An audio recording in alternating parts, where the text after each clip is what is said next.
All right, hello everyone, and welcome to my channel. This is an educational channel, and we try to. I'm just, I'm kind of weirded out because I see myself in the camera, and it looks like I'm wearing a white T-shirt, and I'm wearing a green T-shirt. So I don't. Um, It's been a long day. Okay, so we'll just keep going. This is an educational channel, and we tend to focus on great theories of everything, ancient and modern, and we try to help you to figure out the best ways to use these things, these cosmologies, these grand unified theories, all encompassing theories, mostly obscure.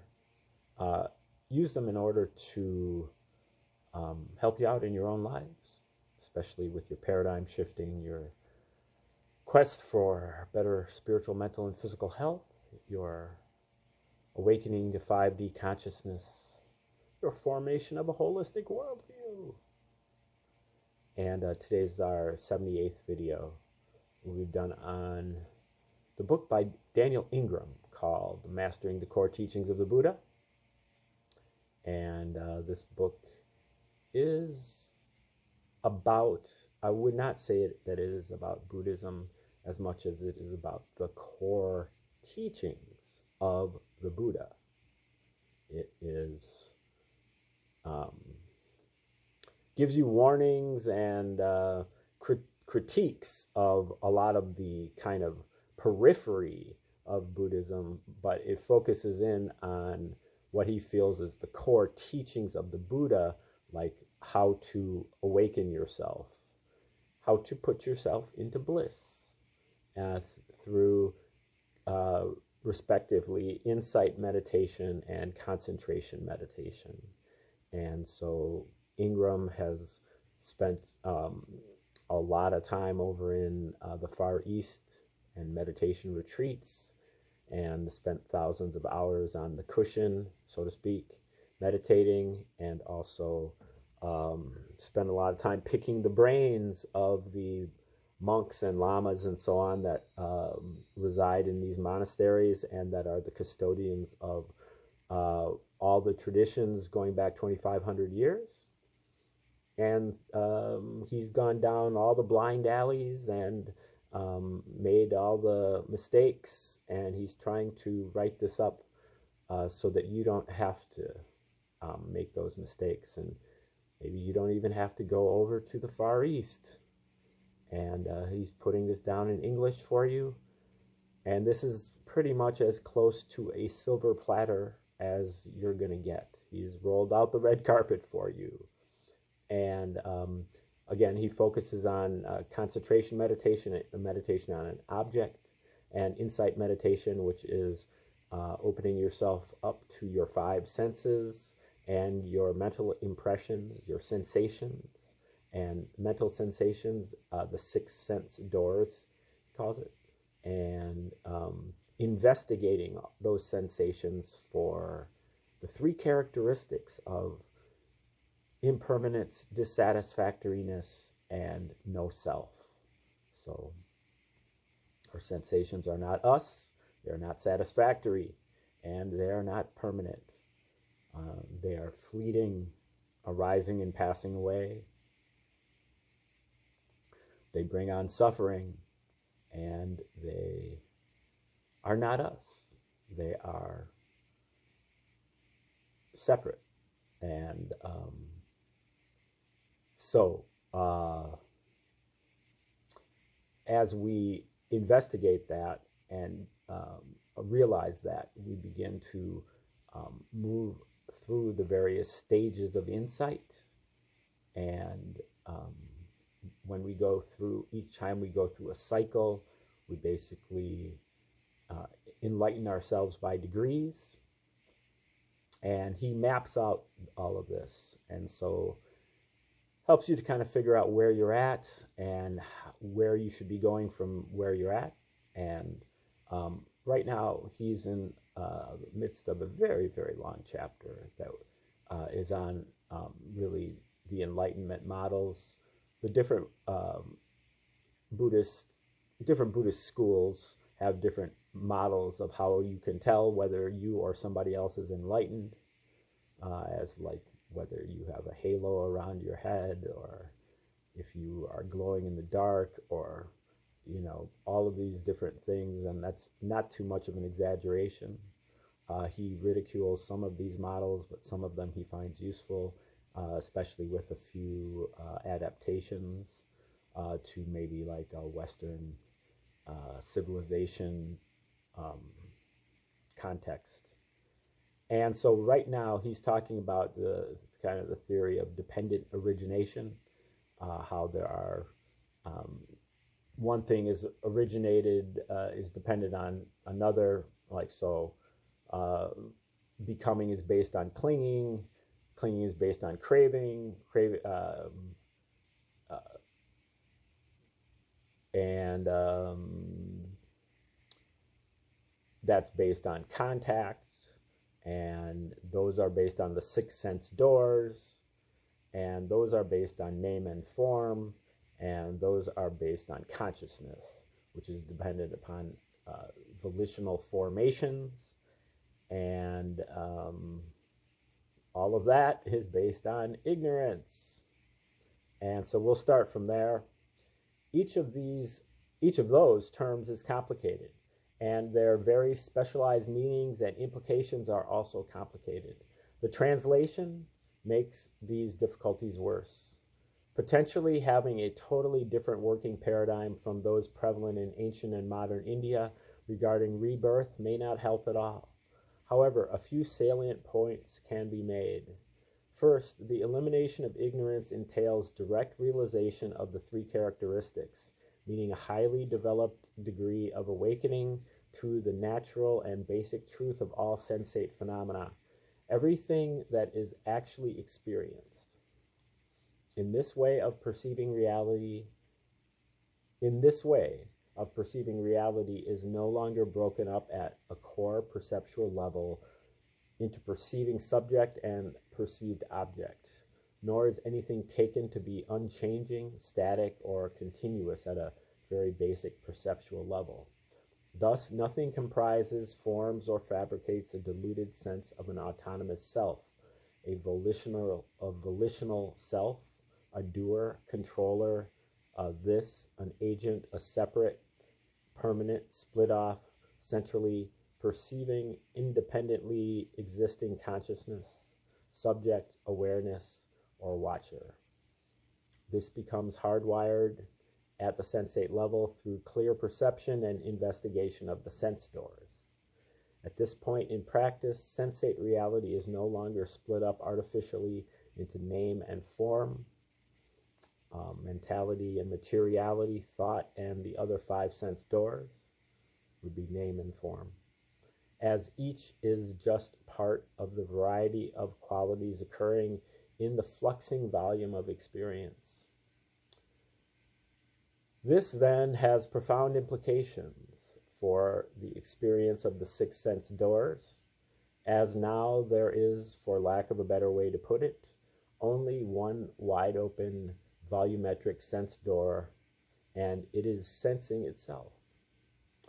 Thus, there is really no contact, as there is no sense of anything split off that would be contacting something out there. There are instead just the qualities and textures of transient space. As there are just the qualities and textures of transient space, it can no longer be said that the qualities and textures called Vedana, what was that? Vedana means feeling. Vedana arises, craving. Craving is based on Vedana, usually translated as feeling. Okay, so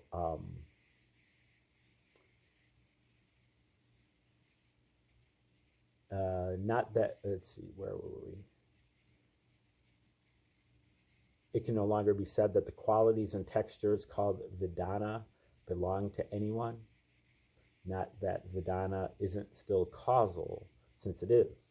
At this point in practice, Gone is some sense that undifferentiated field of a split off, this side, that could try to move closer to pleasant sensations, fundamental attraction, move farther away from unpleasant sensations, fundamental aversion, or tune out boring sensations in a way that creates a sense of perceptual duality, fundamental ignorance. This being the basic implication of craving. Thus, there is also no solidification of anything, as the whole transient field directly and immediately knows its own utter transience, and so the sort of clinging to any sense of a permanent, continuous self referred to here is rendered perceptually impossible. Without any possibility of habitual solidification, the special type of becoming or existence referred to here can't happen, as it is directly known that no separate thing transmigrates. Nothing remains, nothing makes up some stable core of perpetuating consciousness or self. That is all so far so good as it goes. In fact, if you do insight practices well enough, you too will come to see that all that abstract sounding theory suddenly describes experience to a T. How cool is that? In fact, it is very, very cool. However, finally, in the last two links, we have a problem, that being the annoying fine print regarding the end of suffering promised by the Buddha. As clearly demonstrated in the sutras and as should be obvious, a body was born, and while the body lives, there will be pain, aging, sickness, and finally death.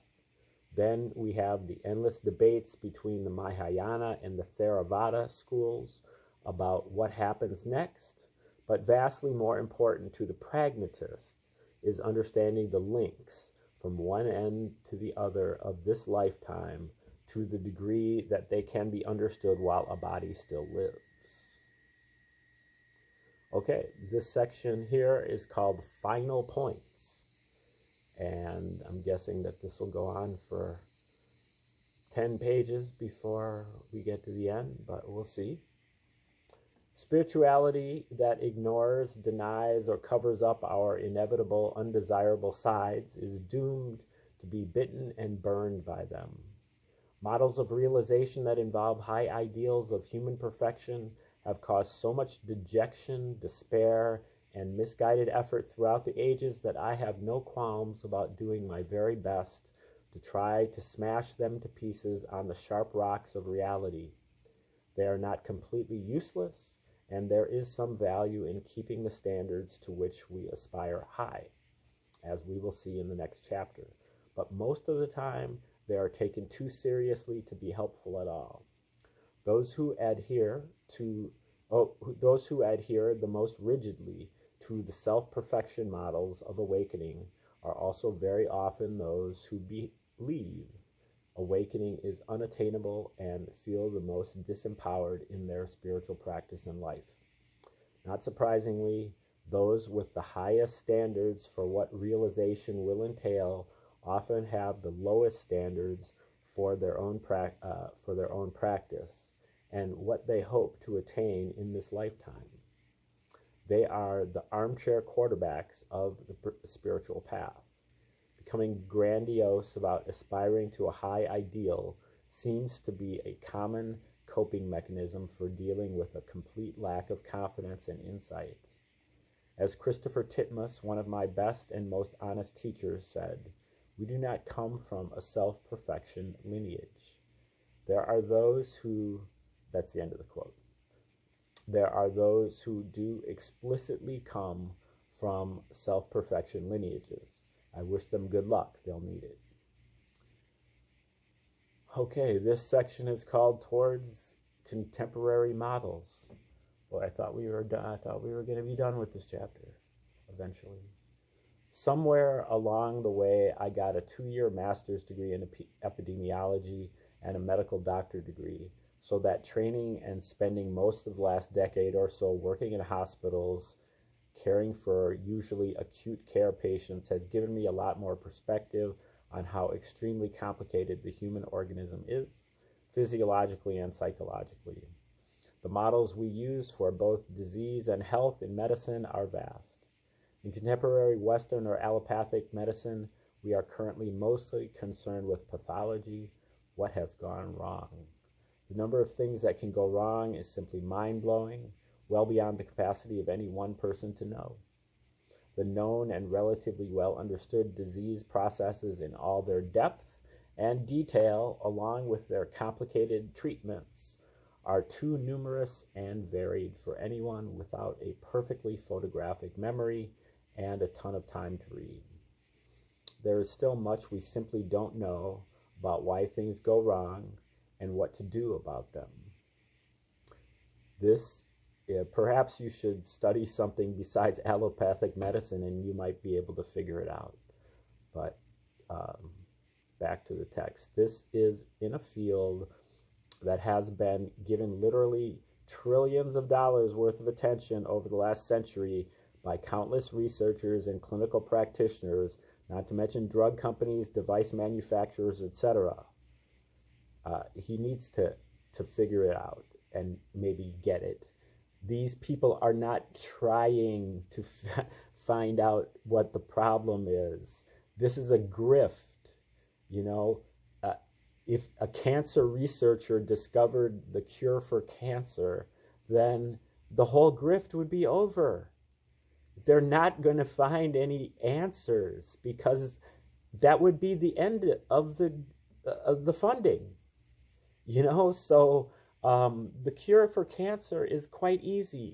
It's just within diet. You can fix it with diet.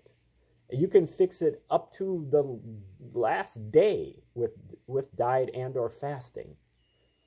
You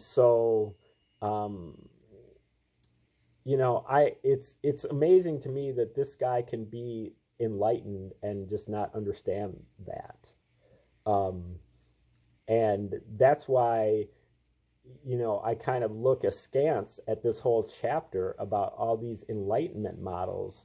You know, he's telling me that he's enlightened, but none of these models of what enlightenment looks like are really true, because I mean, I'm enlightened, but I haven't mastered this, and I haven't, you know, become healthy and all of this, because perhaps it's because you're not enlightened.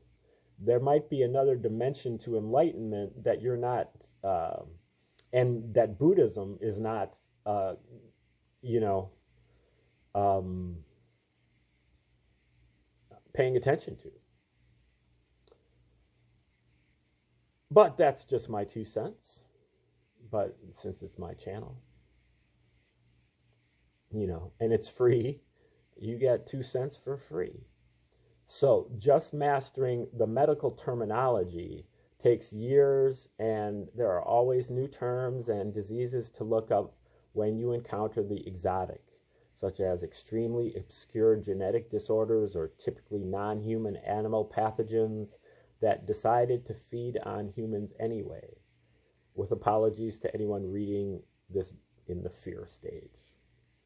The field that this book mostly concerns itself with is the mind gone very, very right, with difficult phases like the dark night, which can be compared to post-operative rehab after hip replacement surgery, being the obvious qualifier.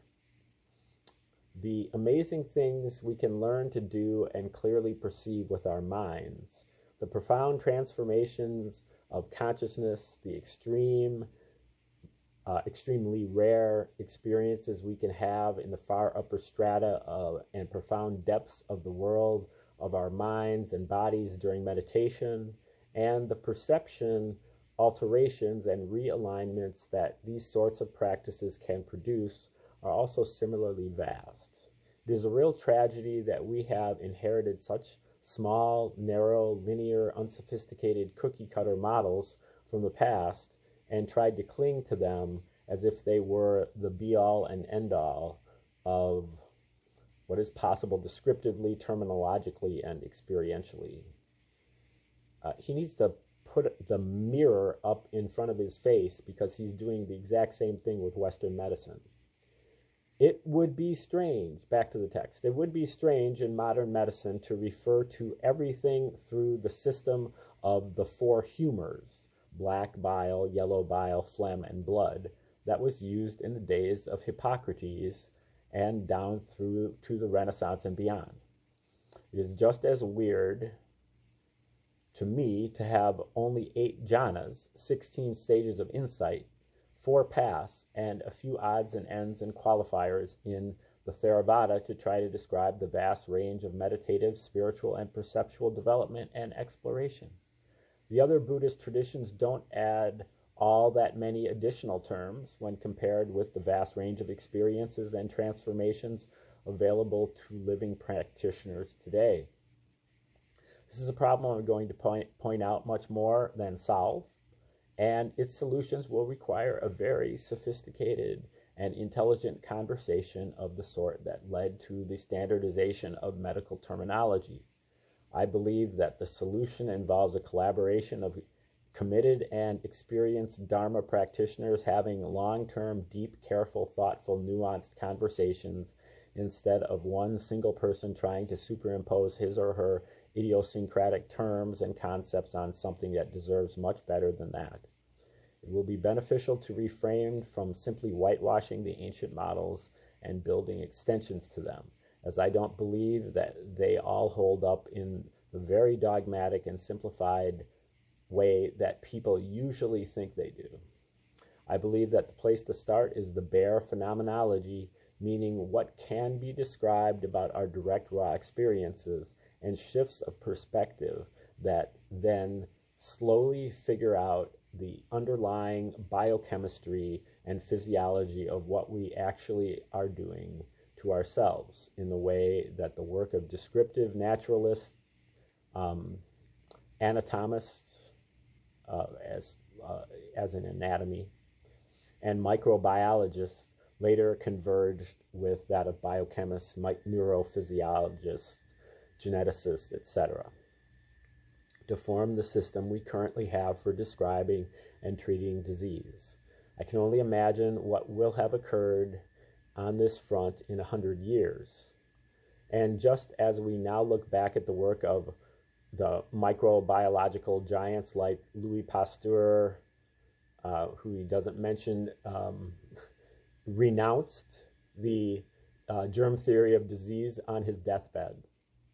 Robert Koch and others, with some mixture of nostalgia and amazement at how far we have come, patting himself on the back as if modern medicine is all that. It is all that is bad. Just so, I hope that in a century we are looking back on primitive books like this one and marveling that we were ever so naive and simple-minded regarding how we thought about and described meditative and perceptual development. And I think that's true, because I really think that, if he incorporated some of the teachings of Dewey Larson's reciprocal system of theory, which I've done 580 some videos on this channel, at least on the YouTube and BitChute channels, he would arrive at this concept of non-local, that something can be in the world but non-localized. And so if it's coming from a different sector of the universe, and so that kind of gets rid of a lot of his concepts of self and no self, and there is no self, there's only the phenomena. There still can be these things. They can just be non-localized, and so you can't put your finger on them, but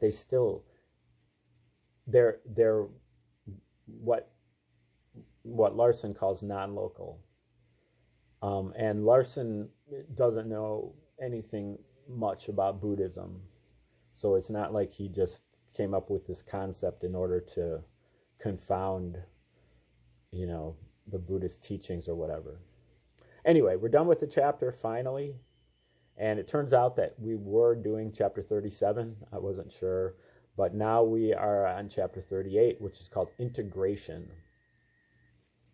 And looks like we can do another page or so. A friend of mine read through an earlier version of this work and commented that there was very little in this book on integration, the process by which our life comes to be a natural reflection of our insights. I replied that I would write something about integration when I knew something about it, which he thought was funny, particularly knowing me. However, over the years, I have learned a few things about the endlessly complex, mysterious, and yet strangely ordinary topic of integration and living in the world during and in the wake of insights. There are many sources, such as A Path with Heart and After the Ecstasy, the Laundry, both by Jack Kornfield, that treat these topics with much better than I do in what follows. But hopefully some of these simple points will be of use. In this second edition, I have tried writing more on integration, yet still concluded that I think everything Jack says more than anything I wrote. So I still refer you back to his works. The first point is one that I have made implicitly above, but will make explicit here. Start with gaining some deep insight to integrate in the first place. I have many friends on the spiritual path who seem to be doing work that I associate with integration when they don't yet have any fundamental insights to integrate. This seems to be a very strange way to go, if you ask me. They seem to be working on their stuff without the clarity and perspective that come from realizations into the truth of our sensate experience. Go get awakened. Become a stream enterer at the very least, and preferably an arhat. Without these realizations, it is very hard to determine what needs work and what is just excessive delusion and mind noise created by the illusion of duality that remains. It is not that relative life experiences can't be powerfully transformative, spiritually profound, or of great value, as of course they can. However, without fundamental insights, there is a global aspect that will be missing.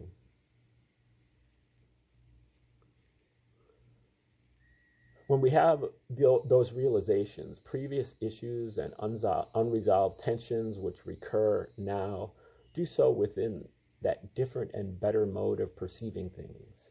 Increased spaciousness, clarity, proportionality, and an appreciation of what is mental and what is physical can transform previously very contracted, difficult issues into experiences which are much less so.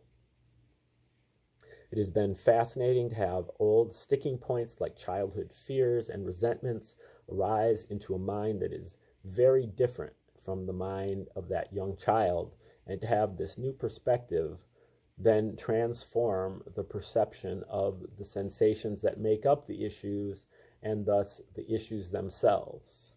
They can be related to in an entirely different and vastly upgraded way. Much of the process of integration involves this rewiring process in the face of fundamental insight. However, the key point is that fundamental insight must be there to work its perceptual magic. Thus, when on retreat or doing formal practice, think carefully about what you want to achieve. Do you want to work on your stuff or work on fundamental insights? Realize that it might not be easy to do either, and so might be very hard to do both simultaneously.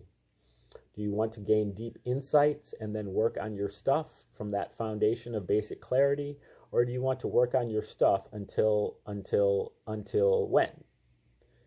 Until you don't have any stuff? Good luck with that. That brings me to the second point, which is to pick your battles. We can't do everything. We can't have it all. We simply don't have the time or the energy. Spiritual technology will not change these simple facts of life. We can only be working on so many things at once and still do any of them well. We need breaks, downtime, and balance. However, if we are wise and discerning, we can craft a set of priorities for ourselves that honors our unique physical, mental, emotional, spiritual, relational, recreational, vocational, and familial needs, as well as the needs of others. We can do this in a way that is realistic and allows us to keep making good use of our life without burning out or stagnating. No one can ever tell you exactly how to do this. You have your own needs and life situation. Work with these the best you can. The third point about integration and living in the world that I have had to learn the hard way is a concept articulated very well by Tom Spector in the phrase, right plane, right time, which was his way of saying apply the most useful conceptual paradigmatic framework and the one most in harmony with a growth promoting and non-harming ethic to the situation. Like the simple lists of part one, this phrase could be the basis of an entire book. From the perspective of integration, it basically means that we generally should approach a situation or problem in a way that is appropriate to or in harmony with the situation or problem. We should be conscious of the conceptual frameworks that we use when approaching each aspect of our lives, as some conceptual frameworks and the ways of being that issue from those frameworks may not be helpful or appropriate for certain situations. I will illustrate this by way of some examples. When doing insight practices, it is useful to accept a few things. We should accept that no fixed, unchanging body exists, nor does such a mind exist, nor are there natural boundaries inherent in sensations. There are sensations that arise and pass quickly, do not satisfy, and are without an owner or controller self. Without intrinsic identity, meaning that they are empty or devoid of any absolute, unchanging, static, or fixed way of being, it is not all that useful to get overly concerned with what these sensations are or why they arise. We can investigate experience diligently using these testable truths. Well, I don't know that they're truths, but, and I think that reading the reciprocal system, understanding the reciprocal system would maybe,